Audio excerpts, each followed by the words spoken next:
Welcome back to my channel Basanta বাড়ির পেজে তোমাদের সকলকে জানাই স্বাগত। আজ বৃহস্পতিবার, এখন ঘড়িতে বাজে 5:30। আমি সকাল সকাল রেডি হয়ে গেছি, কারণ আমি আর সাহেব যাচ্ছি একটা শর্ট ট্রিপ।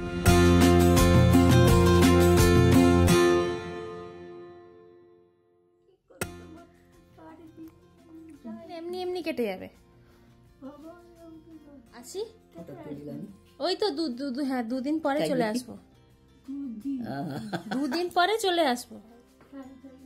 হ্যাঁ, তাড়াতাড়ি চলে আসবো। ও মন খারাপ করনি, আসছি আসছি গো, আসছি খেয়ে নেবে, আসছি। তো এখন ঘড়িতে বাজে প্রায় 7টা। আমরা এই রওনা দিলাম। আমরা যেখানে যাচ্ছি সেখানে প্রায় পৌঁছতে 8 থেকে 9 ঘন্টা টাইম লেগে যায় বাই কারে। তো দেখা যাক আমরা কখন ওখানে পৌঁছই, তো সেটা তোমাদের সাথে ডেফিনেটলি শেয়ার করব। তো পুরো ব্লগটা দেখলে তোমরা বুঝতে পারবে অ্যাকচুয়ালি আমরা কোথায় যাচ্ছি। তো আমি এখনই এই মুহূর্তে বলবো না কোথায় যাচ্ছি। তো হ্যাঁ, একটা জিনিস জানিয়ে রাখি, ব্লগটা একটু লেন্দি হতে চলেছে, তো প্লিজ তোমরা সঙ্গে থেকো। আর আশা করি এই ব্লগটা তোমাদের খুব ভালো লাগবে।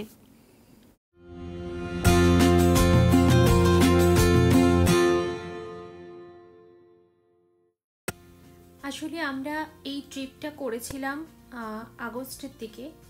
তো ব্লগটা আসলে এডিট করে হয়ে ওঠা হয়নি, অনেক দিন ধরে ব্লগটা এডিট করব বলে কাজের চাপে করা হয়ে ওঠেনি। তারপরে যখন ব্লগটা এডিট করা শুরু করলাম, পরেই আমার বাবার একটা অ্যাক্সিডেন্ট হলো।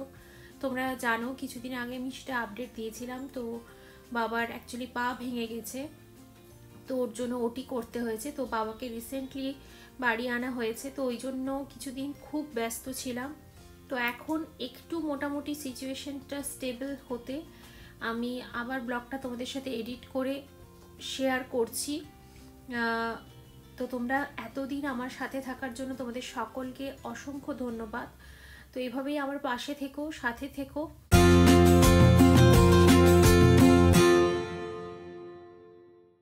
তোমরা নিশ্চয়ই এখনো বুঝতে পারছো না আমরা কোথায় যাচ্ছি। অ্যাকচুয়ালি আমরা যাচ্ছিলাম পুরুলিয়াতে সাহেবের চীনামাসি থাকে, তো চীনামাসির কাছেই যাচ্ছিলাম 2 দিনের জন্য। সাহেবের তো সেরকম ছুটি ও পায় না, তো যাই হোক 2 দিন ম্যানেজ করে বেরোতে পেরেছি।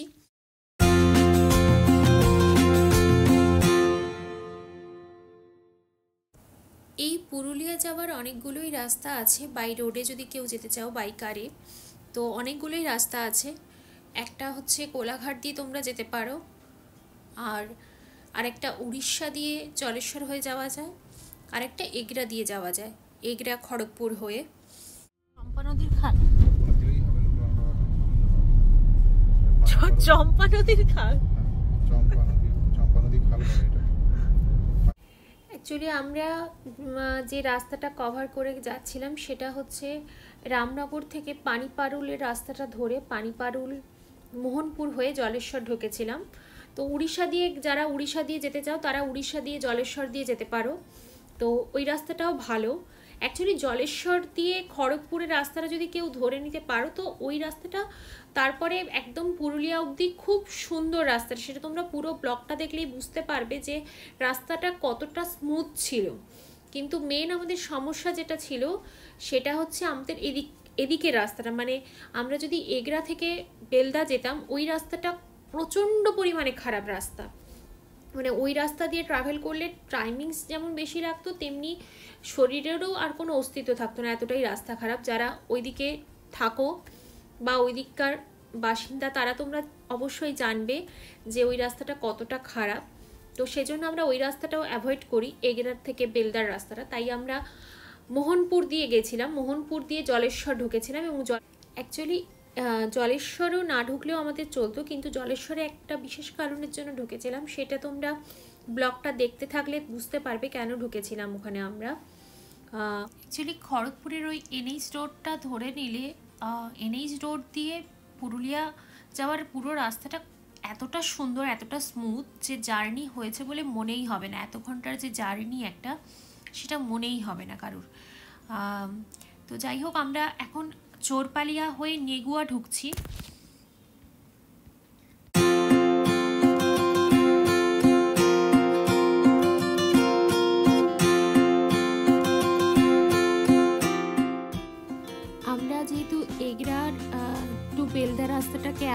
করব, তাই আমরা কুদি দিয়ে যাচ্ছি। নেগুয়ার পরে কুদি পড়ছে, এই আমরা কুদি বাজার ঢুকছি।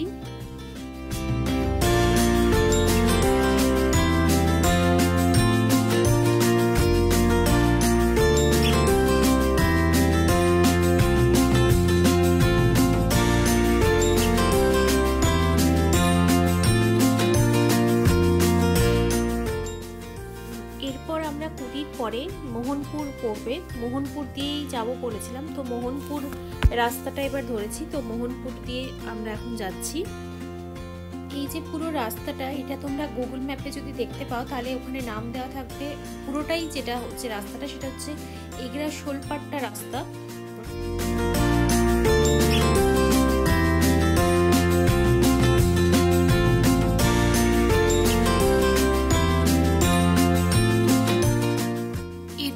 জলেশ্বরে ঢুকছি, মানে আমরা ওয়েস্ট বেঙ্গল থেকে মানে উড়িষ্যায় ঢুকে যাচ্ছি।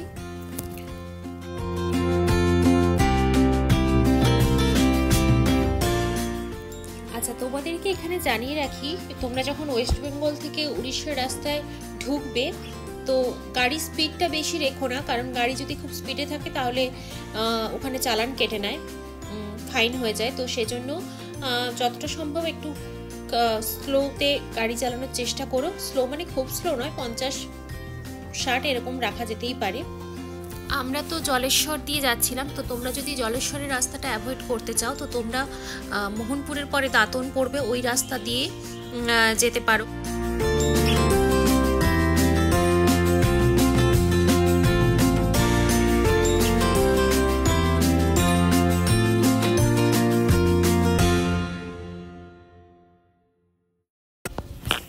এবার নিশ্চয়ই বুঝতে পারছো আমরা জলেশ্বরে ঢোকার কারণটা হচ্ছে পেট্রোল পাম্প। পেট্রোল পাম্প তো অনেক আছে, কিন্তু আমরা এই পেট্রোল পাম্পে কেন ঢুকেছি সেটা আমি একটু পরে বলছি তোমাদেরকে।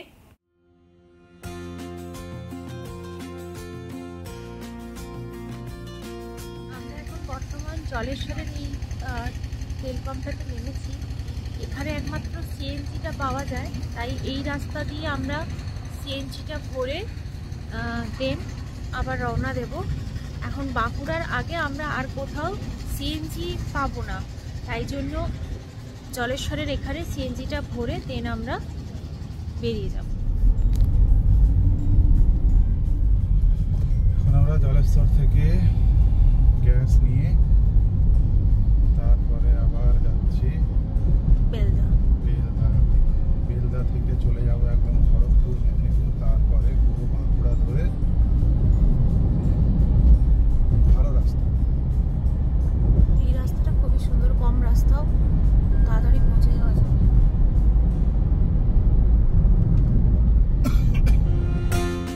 অ্যাকচুয়ালি কিন্তু আমরা বেলদা ঢুকবো না, বেলদাটাকে সাইডে রেখে আমরা এনএইচ রোড ধরে খড়গপুর অব্দি পৌঁছবো।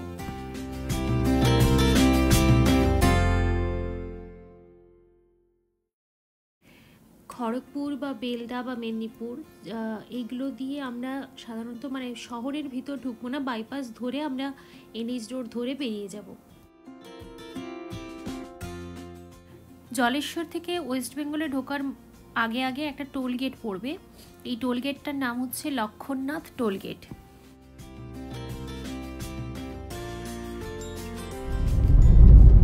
এটা জলেশ্বর হয়ে যে বেলদা ঢুকছি, মানে ওয়েস্ট বেঙ্গলে আবার ব্যাক করছি। বেলদা আর 28 কিলোমিটার বাকি বেলদাটা এখান থেকে। আচ্ছা, এটা হচ্ছে ওয়েস্ট বেঙ্গল আর উড়িষ্যার বর্ডার। চেকিং চলছে না কাছে।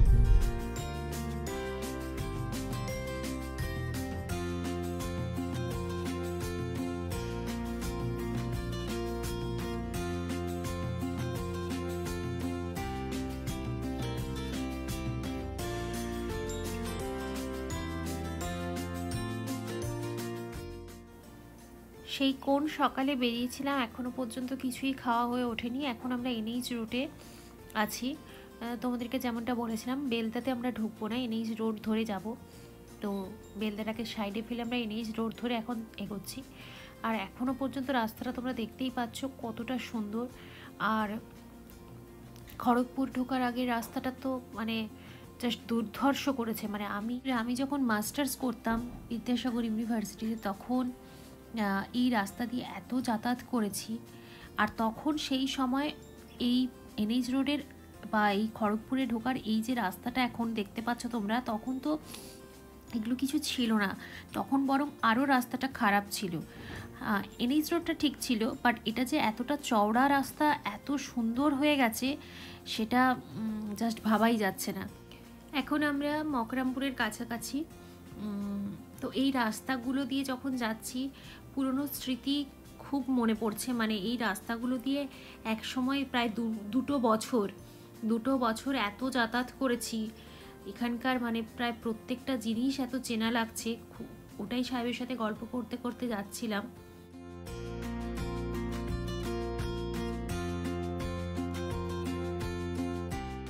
এরপর আমরা মেদিনীপুরে ঢুকছি।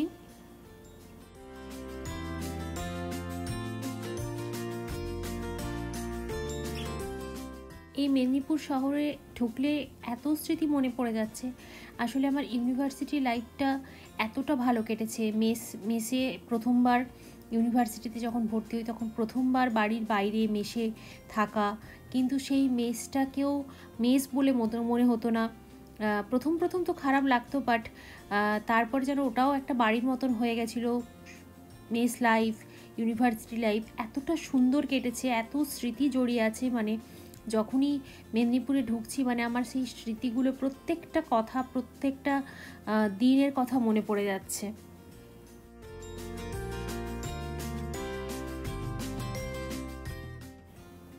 ব্রিজটার নিচে হচ্ছে কাঁসাই নদী। এটা কাঁসাই নদী, যেটাকে আমরা অনেকে কংসাবতীও বলে, অনেকে কাঁসাইও বলে।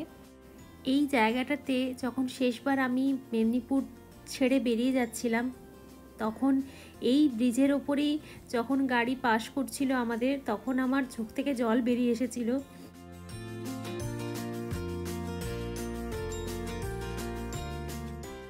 এবার ডান দিকে পড়ছে মেদিনীপুর সিটি কলেজ।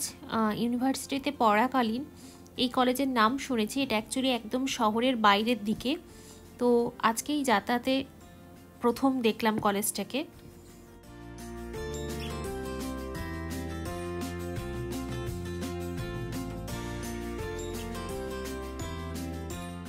আমরা মেদিনীপুর পেরিয়ে প্রায় শালবনির কাছাকাছি চলে এলাম, কিন্তু এখনও পর্যন্ত আমরা কোনো একটা দোকানপাট খুঁজে পাচ্ছি না। এখনও পর্যন্ত আমাদের ব্রেকফাস্টই হয়নি। এখন প্রায় 11টা, 11:30 বেজে গেছে, এখনও পর্যন্ত আমাদের ব্রেকফাস্টটুকুই হয়নি। শালবনির কাছে একটা হোটেল রেস্টুরেন্ট দেখতে পেলাম, তো নেমেছিলাম এখানে ব্রেকফাস্টের জন্য, বাট এখানে কিছুই তখন অ্যাভেলেবেল ছিল না। বানিয়ে দিতে গেলে অনেকটাই টাইম লাগতো, তাই আমরা বেরিয়ে পড়েছি। এরপর সীতারামপুর বলে একটা জায়গাতে আমরা এই হোটেল অ্যান্ড রেস্টুরেন্ট টিফিন সেন্টারটা দেখতে পাই, তো ওখানেই দাঁড়িয়েছিলাম কিছু খাওয়ার জন্য। তো ওদের প্রায় ব্রেকফাস্টের আইটেম শেষই হয়ে গেছিলো, অল্পই একটু মুড়ি ঘুগনি ছিল, তো ওটাই আমরা লাস্ট অবধি নিলাম। তো এতটাই পরিমাণ কম ছিল যে আমাদের পেটই ভরছিল না। তো লাস্টে ওদের দুপুরে লাঞ্চে শুক্তো হয়েছিল, তো শুক্তো দিয়ে মুড়ি ট্রাই করলাম।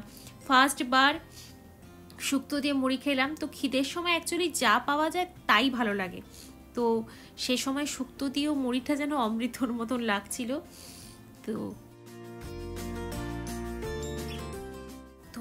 তোমরা তো দেখতেই পেলে আমাদের কি অবস্থা হয়েছে। তো তোমাদেরকে জানিয়ে রাখি, যদি আমরা যে রোড ধরে এসেছি, তো সেই রোড ধরে যদি কেউ ট্রাভেল করো পুরুলিয়া, তো প্লিজ তোমরা মানে খড়গপুর ঢোকার আগে বেলদা খড়গপুর লাইনে যে এনএইচ রোডে যে সমস্ত রেস্টুরেন্টগুলো আছে মকরামপুরে, তো সেই সব রেস্টুরেন্টে প্লিজ তোমরা খেয়ে ব্রেকফাস্ট বা লাঞ্চ যাই করো না কেন, প্লিজ তোমরা ওখানেই খেয়ে নিও। কারণ শালবনি, মেদিনীপুরের পরে শালবনি বা তারপরেও যে সমস্ত এই সীতারামপুর পর্যন্ত মানে কোনো জায়গায় একটা ভালো তোমরা রেস্টুরেন্ট বা হোটেল কিচ্ছু পাবে না, একটা শুধু জঙ্গল আর জঙ্গল।